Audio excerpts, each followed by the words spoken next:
Cinema விட்டு ஏன் போறீங்க அப்படின்ட்டு நிறைய பேர் கேக்குறாங்க. சினிமான்றது ஒரு மிகப்பெரிய ஒரு கடல். அதுல ஒரு கரையோரமா ஒரு சின்னதா ஒரு மணல் வீடு கட்டணும்னு தான் நான் ஆசைப்பட்டேன். பட் அதே ஒரு மாளிகையா மாத்தி தந்தது நீங்க எல்லாரும் தான். அது மட்டும் இல்ல, நான் சினிமாக்கு வரும்போது இது எல்லாருக்குமே தெரிஞ்ச விஷயம் தான். இந்த பழைய கதை தான். நான் ஃபேஸ் பண்ணாத விமர்சனங்கள் இல்ல, நான் ஃபேஸ் பண்ணாத அவமானங்கள் இல்ல, இந்த மாதிரி நிறைய காயங்கள் அதெல்லாம் தாண்டி தான் வந்திருக்கிறோம்.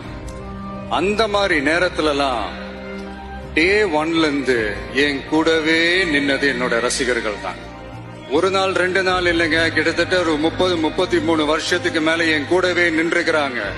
அதனாலதான் நான் என்ன டிசைட் பண்ணேன்னா, அடுத்த 30-33 வருஷத்துக்கு அவங்களோட நான் நிக்கிறோம்னு முடிவு பண்ணிட்டேன்.